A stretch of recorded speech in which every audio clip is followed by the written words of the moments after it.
my gavel. I have to. I don't think we're actually taking any official business, but I'm going to go ahead and do a roll call anyways. Just because I'm procedural like that. We don't want to get tripped up in any bizarre fashion. Governor Angelville. Here. Governor Clark. Here. Governor Gerbicki. Here. Governor Higginson. Present. Governor Kang. Governor Knight. Here. Governor McBride. Here. Governor Peterson. That's going to be a hard yes. Governor Schicchetti. Here. Governor Stevens. Here. Governor Swagel. Here.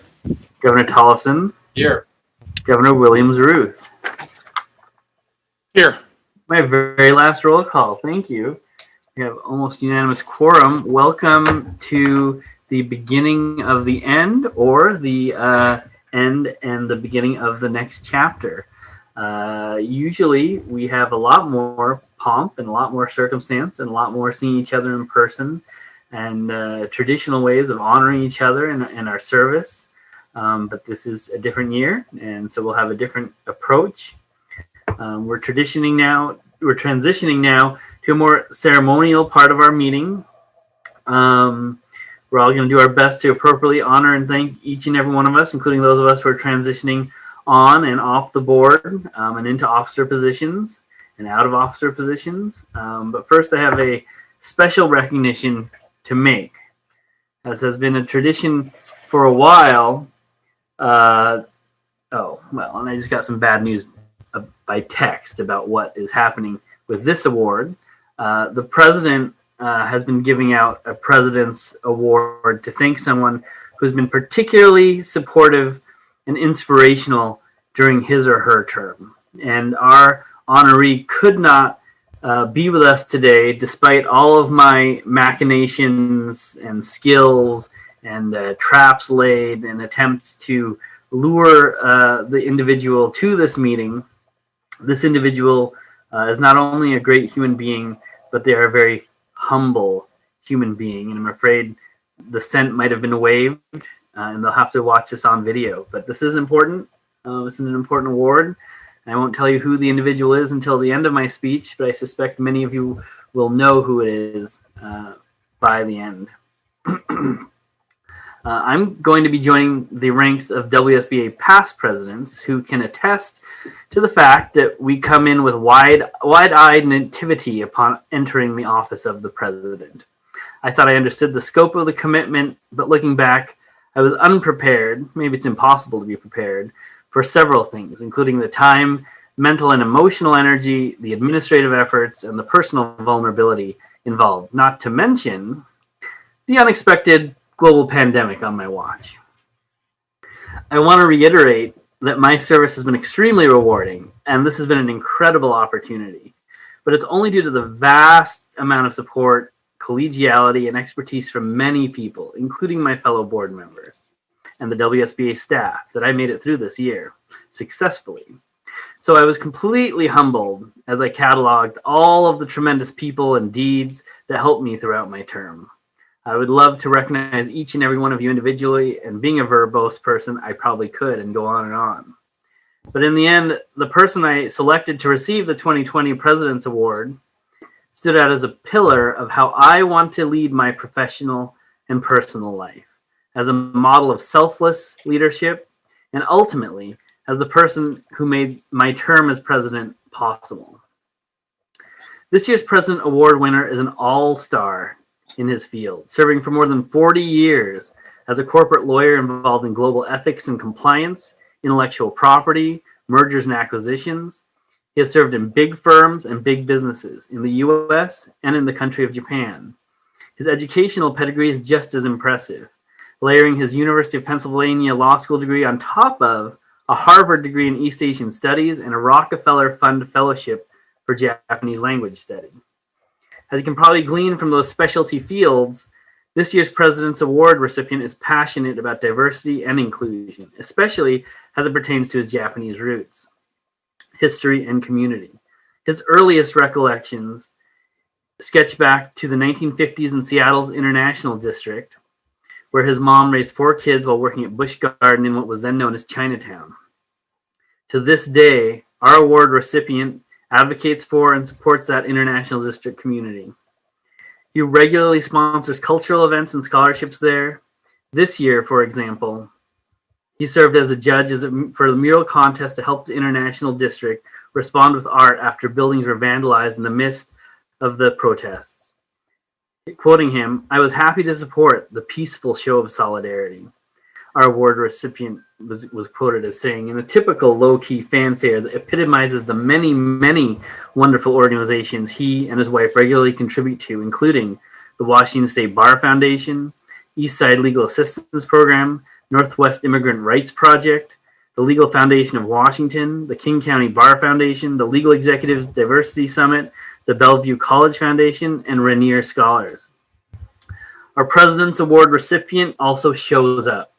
He epitomizes servant leadership. He has served on the WSBA Board of Governors, the Executive Committee of the WSBA's Corporate Council Section, the Board of Japan-America Society of the State of Washington, Seattle 4 Rotary Club, the Rainier Club, and the Asian Bar Association of Washington, among many other roles. Impressive? Absolutely.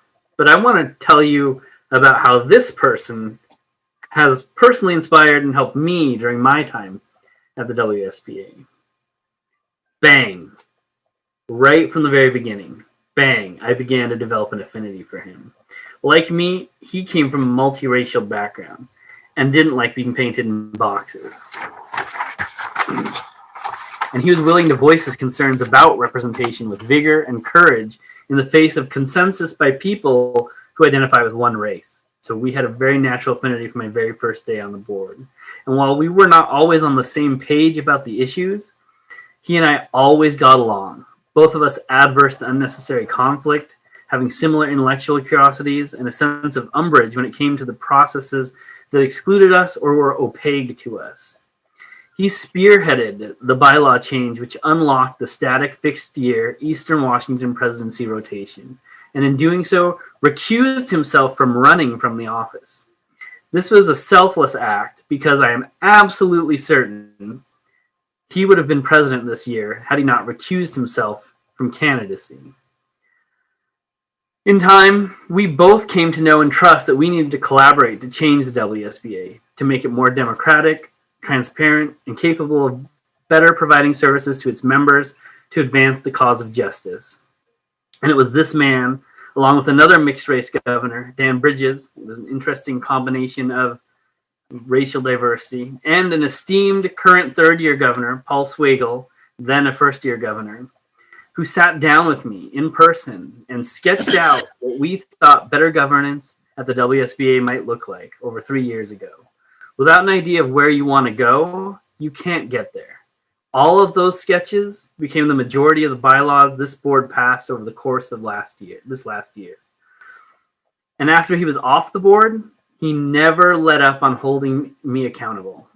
And his holding me accountable and keeping me informed on other perspectives led to my statement on the treatment of Asian Americans during COVID, helped me shape my statement on the question of systematic racism that our country is dealing with, and along with former Governor Michael Cherry, helped inspire my proposal for the Equity and Disparity Task Force. Also being on a number of mailing lists myself, which happens when you're president of the WSBA, I know he never tires in making opportunities at his own workplace known to young and underrepresented attorneys who might not otherwise learn of these opportunities, something I appreciate deeply. For all of these reasons and more, including his deep sense of humility, which has probably led him to avoid this event or not disclose that he's listening to this event, and led me into attempting to trick him to be here, and his enduring and diligent work in making hopes into a reality is why I wanted to honor him as a mentor, a friend, a colleague, and an inspiration and a pinnacle of bar service. Our award recipient once offered this advice in Northwest Asian Weekly, to which he's a regular contributor. When times are tough, repeat this Japanese proverb. And I'm sad that he's not here to correct my pronunciation. Nanakorobi Yaoki, meaning fall 7 times, get up 8. I think that perfectly encapsulates my time at the WSBA in my WSBA presidency. And without further ado, the man who helped me as I kept getting back up, the recipient of the 2020 President's Award, is Mr. James Doan, former Governor Doan, who is an amazing human being and an amazing person. I hope you'll all take the time, if he's not here, maybe I should just check, to reach out to him and thank him for his service and recognize this honor to him. James, you don't happen to be present, are you? We would love to acknowledge you in person. I'm going to show you what I have that's going to be coming your way. You can tell it's for James, because it says for James.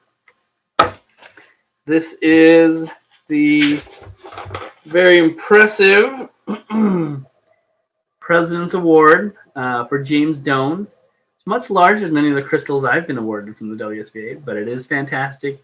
He deserves every ounce of it for his service on the board, off the board, and his continual involvement in the membership and governance of our association by holding us accountable and doing the fantastic work he does.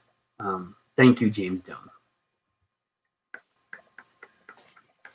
I would invite any brief comments anyone has on Mr. Doan, since he's not here to receive the award. Governor Higginson?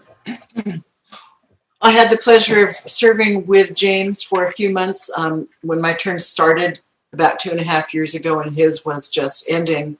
I found James to be a font of information about the Bar Association, the history, the policies. He was very kind to a new attorney, though I don't think he suffers fools gladly. He also had keen insight, and he was very kind in helping me learn the ropes. And I can't think of a better person for receiving this award than you have just awarded, Mr. President. James well deserves it. Governor Cicchetti? And I also remember James fondly. He, for that first year, I very much enjoyed working with him. I also thank him so much for not running for president, thus giving me the opportunity to fulfill this role. So much thanks for Mr. Doan. He's truly a great man. Well, thank you all for listening to that.